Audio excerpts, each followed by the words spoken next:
166 லட்சம் ரூபாய் அரசு நிதியை தனிப்பட்ட பயணத்துக்காக செலவிட்டதாக குற்றம் சுமத்தப்பட்டு கைது செய்யப்பட்ட முன்னாள் ஜனாதிபதி ரணில் விக்ரமசிங்க இன்றைய தினம் வரை விளக்கமறியலில் வைக்கப்பட்டிருந்தார். சிறைச்சாலை வைத்தியசாலையில் அனுமதிக்கப்பட்டிருந்த அவர் பின்னர் கொழும்பு தேசிய வைத்தியசாலையில் தீவிர சிகிச்சை பிரிவில் அனுமதிக்கப்பட்டார். விசேட வைத்தியர்கள் 5 பேர் அடங்கிய குழுவினர் ரணில் விக்ரமசிங்கவின் உடல்நிலை குறித்து கண்காணித்து வந்த நிலையில் அவர்களின் பரிந்துரைக்கமைய தொடர்ந்தும் தீவிர சிகிச்சை பிரிவில் அவர் சிகிச்சை பெற்று வருகின்றார்.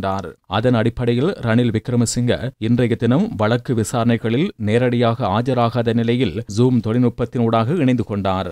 வழக்கு கோட்டை நீதவான் நெலுப்புலி லங்காபுர முன்னிலையில் விசாரணைக்கு எடுத்துக் கொள்ளப்பட்டது. அதன்போது முறைப்பாட்டாளர் சார்பில் மேலதிக மன்றாடியார் நாயகம் திலிப்ப பீரிஸ் நீதிமன்றத்தில் கருத்துரைத்தார். குறித்த வழக்கு தொடர்பில் கருத்துக்களை முன்வைக்கும் போது கடந்த வழக்கு விசாரணையின் போது தடைகள் ஏற்படுத்தப்பட்டதாகவும் நீதிமன்ற நடவடிக்கைகளை வீடியோ பதிவு செய்து சமூக வலைதளங்களில் வெளியிடப்பட்டிருந்ததாகவும் தனக்கு தனது கனிஷ்ட சட்டத்தரணியை கூட முன்னால் கொண்டுவர முடியவில்லை எனவும் திலிப்ப பீரிஸ் சுட்டிக்காட்டினார். அதனை அனுமதிக்க முடியாது எனவும் வழக்கு விசாரணை நிறைவடைந்ததன் பின்னர் வெளியே காணப்பட்ட அமைதியின்மையினால் 1 மணித்தியாலத்துக்கு மேலாக நீதிமன்றத்தில் இருக்க வேண்டி ஏற்பட்டதாகவும் நீதிமன்றத்துக்கு அச்சத்துடன் வருவதாக இருந்தால் அது பாரதூரமானது எனவும் இவ்வாறான செயற்பாடுகளை அனுமதிக்க முடியாது எனவும் நீதிமன்ற வளாகத்தில் அச்சுறுத்தல்களுக்கு வாய்ப்பளிக்க முடியாது எனவும் நீதி தேவதையின் கையிலுள்ள நீதி தராசை செயற்படுத்துமாறு தான் கோரிக்கை விடுத்தார். அதன்போது மேலதிக மன்றாடியார் நாயகம் திலிப்ப பீரிஸ் மற்றும் ஏனைய சட்டத்தரணிகளுக்கு இடையில் காரசாரமான வாத பிரதிவாதங்கள் இடம்பெற்றன. மீண்டும் விடயங்களை முன்வைத்த திலிப்ப பீரிஸ் கடந்த வழக்கு தினத்தன்று ரணில் விக்ரமசிங்கவுக்கு பிரித்தானிய பல்கலைக்கழகத்தின் பட்டமளிப்பு நிகழ்வில் பங்கேற்பதற்காக 2023ஆம் ஆண்டு செப்டம்பர் 1ஆம் தேதி அனுப்பப்பட்டுள்ள கடிதத்தை நீதிமன்றத்தில் சமர்ப்பித்தார். அது குறித்த விசாரணை அறிக்கைகளை முன்வைக்குமாறு நீதிமன்றம் குற்ற புலனாய்வு திணைக்களத்துக்கு உத்தரவிட்டுள்ள நிலையில் விசாரணைகள் முன்னெடுக்கப்படுகின்றன. வெளிவிவகார அமைச்சு பிரித்தானியாவில் உள்ள இலங்கை தூதரக காரியாலயம் ஜனாதிபதி செயலகத்தில் காணப்படும் கடித கோப்புகளில் இல்லை என விசாரணைகளில் தெரிய வந்துள்ளது.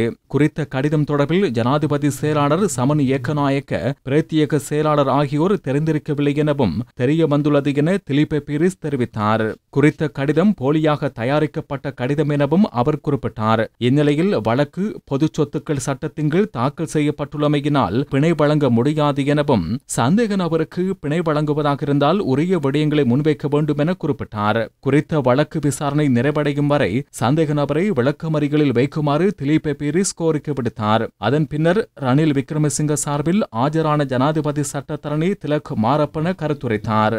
ஜனாதிபதிக்கு எந்த ஒரு விஜயத்தையும் மேற்கொள்ள முடியும். குறித்த பயண செலவுகள் அனைத்தும் கணக்காய்வு ஆணைக்குழுவினால் கணக்காய்வுக்கு உட்படுத்தப்படும். தவறுகள் காணப்பட்டால் அவற்றை தடுக்க முடியும். முன்னாள் ஜனாதிபதி இங்கிலாந்தில் உள்ள பிரபுக்கள் சபையில் சுவராஜ் போல் எனும் பிரபு உபவேந்தராக முன்வைத்த அழைப்புக்கமைய குறித்த நிகழ்வில் பங்கேற்றுள்ளார். LTTE அமைப்பு தடை செய்தமை, GSP சலுகை உள்ளிட்ட விடயங்களில் குறித்த பிரபுவின் பங்களிப்பு முக்கியமானதாகும். இவ்வாறான செயற்பாடுகளினால் அவர் இலங்கையுடனான தொடர்புகளில் பாதிப்பை ஏற்படுத்திக் கொள்ள இடம் உண்டு. அது எமது நாட்டுக்கு நட்டத்தை ஏற்படுத்தும் எனவும் குறித்த பிரபு துரதிர்ஷ்டவசமாக அண்மையில் உயிரிழந்தார். முன்னாள் ஜனாதிபதி ரணில் விக்ரமசிங்க கைது செய்யப்பட்டார் என்ற செய்தி கிடைக்கப்பெற்றவுடன் அந்த பாதிப்பில் உயிரிழந்தாரோ தெரியவில்லை என சட்டத்தரணி திலக் மாரப்பன தெரிவித்துள்ளார். அதன் பின்னர் ரணில் விக்ரமசிங்கவுக்கு காணப்படும் நோய் நிலைமைகள் தொடர்பில் ஜனாதிபதி சட்டத்தரணி அனுஜா பிரேமரத்ன தெளிவுபடுத்தினார். சந்தேக நபருக்கு இதய வாழ்வுகளில் 3 இடங்களில் தடை காணப்படுவதாகவும் மேலும் பல நோய் நிலைமைகள் காணப்படுவதாகவும் அவரது உடல்நிலையை கருத்தில் கொண்டு பிணையில் விடுவிக்குமாறு அனுஜா பிரேமரத்ன கோரிக்கை விடுத்தார். மேலதிக மன்றாடியார் நாயகம் திலிப்ப பீரிஸ் விடயங்களை முன்வைக்கும் போது சட்டத்தரணி குணரத்ன வன்னிநாயக்கவுடன் காரசாரமான கருத்து பரிமாற்றம் இடம்பெற்றது. அதன்போது ஜனாதிபதி சட்டத்தரணி அனுஜா பிரேமரத்ன ரணில் விக்ரமசிங்க சார்பில் தானும் ஜனாதிபதி சட்டத்தரணி திலக் மாரப்பனவும் மாத்திரம் ஆஜராகியுள்ளதாக குறிப்பிட்டார். அங்கு கூடியிருந்த சட்டத்தரணிகள் முன்னிலையில் கருத்துரைத்த சட்டத்தரணி குணரத்ன வன்னிநாயக்க 500 சட்டத்தரணிகள் வரை அங்கு வருகை தந்துள்ளதாக குறிப்பிட்டார். இந்த வழக்கில் நாம் இல்லை என்றால் செல்வோம் எனவும் தர்க்கங்களை ஏற்படுத்திக் கொண்டார். அதன்போது ஏனைய சட்டத்தரணிகள் தலையிட்டு நிலைமையை கட்டுப்படுத்தினார்.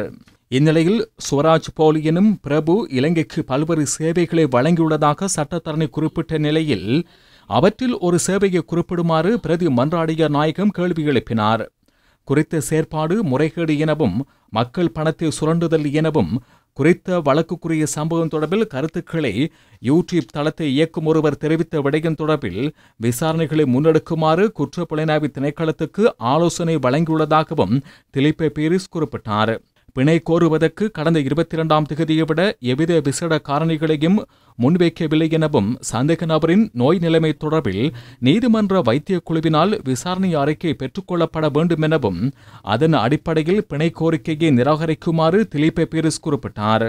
இருதரப்பு வாதங்களையும் ஆராய்ந்த நீதவான் கொழும்பு தேசிய வைத்தியசாலையில் தீவிர சிகிச்சை பிரிவில் சிகிச்சை பெற்று வரும் சந்தேக நபர் தொடர்பில் சிறைச்சாலை அதிகாரிகள் நீதிமன்றத்துக்கு அறிக்கை சமர்ப்பித்துள்ளதாகவும் சந்தேக நபர் தொடர்பில் கொழும்பு தேசிய வைத்தியசாலையின் வைத்தியர்களும் அறிக்கை சமர்ப்பித்துள்ளதாக குறிப்பிட்டார். குறித்த அறிக்கைகளுக்கமைய சந்தேக நபர் 2ஆம் கட்ட நீரிழிவு நோய் நிலைமை, கட்டுப்படுத்த முடியாத அதி இரத்த அழுத்தம், சிறுநீரக நோய் நிலைமைகளுடன் நித்திரை கொள்ள முடியாத நிலையிலுள்ளதாக சுட்டிக்காட்டினார். அதன் அடிப்படையில் சந்தேக நபர் நேரடி வைத்திய கண்காணிப்பில் இருக்க வேண்டியவர் எனவும் அவ்வாறு இல்லாவிட்டால் அவரது உயிருக்கு பாதிப்பு ஏற்படும் என அறிக்கைகளில் சுட்டிக்காட்டப்பட்டுள்ளதாக நீதவான் அறிவித்தார். அதன் அடிப்படையில் சந்தேக நபரை பிணையில் விடுவிக்குமாறும் வழக்கு விசாரணை அக்டோபர் 29ஆம் தேதி மீள விசாரணைக்கு எடுத்துக் கொள்ளுமாறும் நீதவான் உத்தரவிட்டுள்ளார்.